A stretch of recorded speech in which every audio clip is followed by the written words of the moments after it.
what is gender? What do people actually mean when they use that word? I've seen it oversimplified. It's used in 25 different ways. What is the kind of history of that term? How is it used today? How do we as Catholics wrestle with that? Yeah, it's an extremely, and in my opinion, unhelpful term because of how you can have a conversation or debate with someone and mean completely different things by the exact same word, speaking past each other the whole time. Now, historically, the word gender comes from a Greek word, the root, which meant the manner in which one generates. So that was the original ancient meaning. Around the 14th century, the first time we see it in the English language, gender is in reference to grammar. And so that noun is masculine, feminine, or neuter. Latin's got 3 genders. Some languages have up to 5 genders, but it's just a linguistic thing. And that's predominantly the way it was through history. In a century after that, we do see it used in the English language as synonymous with biological sex, but that was kind of the outlier of the use of the term. And it stayed within the realm of grammar at least until about the 20th century. And then in the middle of the 20th century, 1955, we have Dr. John Money using it for the first time in medical literature. He was a psychologist, very hurt individual, raised by an abusive father, raised on a farm, began to really hate masculinity, and even said, I wonder if the world would just be a better place if boys as well as animals were gelded or castrated at birth. And so this was a sexually abusive man himself to children and a psychologist. And he used the phrase gender roles for the first time in the psychological literature of saying that, hey, these things are social constructs. Men behave this way and women behave that way because that's the way they're conditioned. It's just gender is a social construct. And so the second wave feminists kind of jumped on this. Like, look, this is what we've been thinking all along. Women can be in the workplace and biology is not destiny. And so they kind of hopped onto that and said, hey, we can be whatever we want to be. And part of that, there's truth to that. I mean, yeah, you can be a business professional. You can bring the weight of that feminine genius into the workplace in many different ways.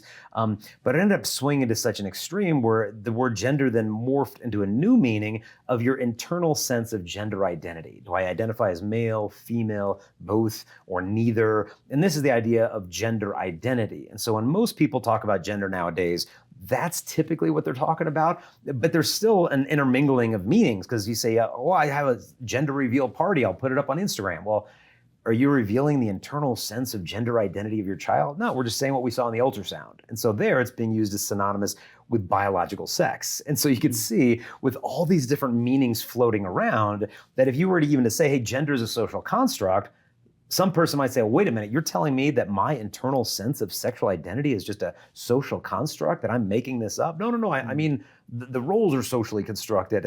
And so with all these different meanings, we've got to really clarify our language. Like, what are we talking about here? And so from a Catholic understanding of the term gender, sometimes it could be used synonymous with biological sex. Other times it could be used as sex lived out. That's one way to think of gender. But we've just got to be careful. So when you're having a conversation with someone, what do you mean by that word? What does that word mean to you? So we can have a better understanding. And so the important point from a Catholic perspective is that although gender as a word could be distinguished from sex, it cannot be divorced from sex. And so this idea that my gender can be that thing, but my body be this thing, this kind of dualism is not Catholic anthropology. If it is, then the body becomes meaningless, not meaningful. And so the real sense of my identity is not my body. That doesn't show reality. Feelings reveal reality. And so to be true to myself, I need to maybe physically or hormonally augment my body to bring it in alignment with this feeling I have.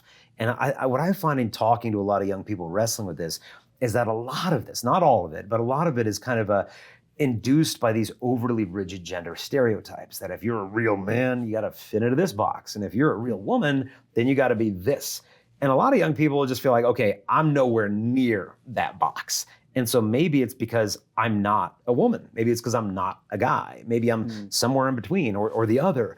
And so as a result of these overly rigid gender stereotypes, people are questioning their gender identity, their sexuality. So I think what we got to do, instead of trying to reconstruct the person's body to conform to some gender stereotype that they don't fit into, the culture needs to be more reconstructed, that a woman doesn't have to fit in this box. I think of a nun I met last year. She was a nun, so she's a consecrated religious sister, and she's a doctor, and she's a surgeon, and she's a colonel in the United States Army. And I'm like, just not become an astronaut because you're lazy, or just like trying to hog all the vocations yourself. But she wasn't doing these things instead of motherhood. She was mothering through these things. And so whereas gender stereotypes kind of exaggerate sexual differences, gender theory tends to eliminate them. So gender theory will try to get a person to conform their body to match their personality.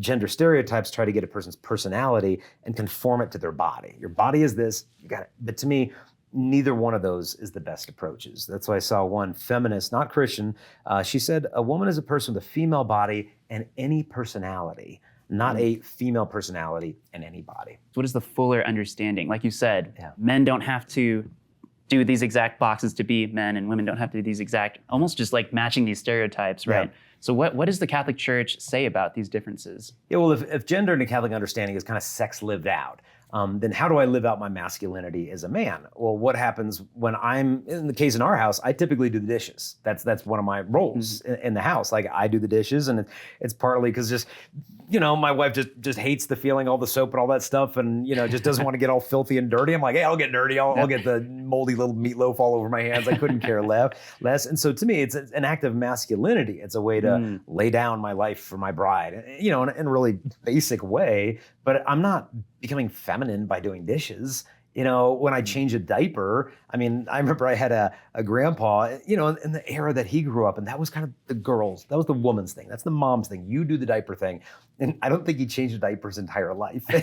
Like 4 kids. And God bless him. he was a good provider and a faithful husband and, all those things. But that wasn't the kind of the role back then. But for me, like I've lost count, of how many diapers I've changed. It's in the thousands, but it's a masculine act in that. And so we've got to really kind of reframe a lot of these stereotypes and you think the most masculine man I've ever met in my life was a man who was deeply passionate about poetry and theater and the arts, and his name was St. John Paul II.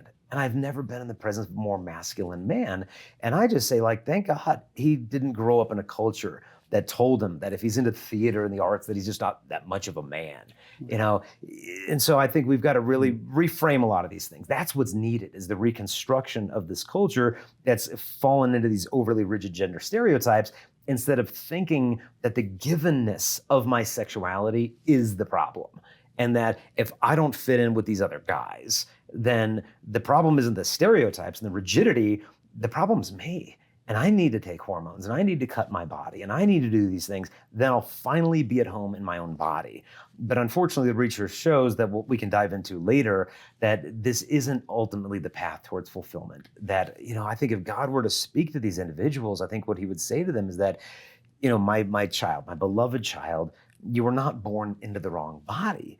You were born into the wrong culture. A culture that's telling you that you have to hurt your body in order to be your authentic self. It's not your body that needs to be reconstructed. It's our culture that needs to be reconstructed. And so I've created you for such a time as this to participate with me in the reconstruction of our broken culture. And so I think that's the healing direction that we need to go in.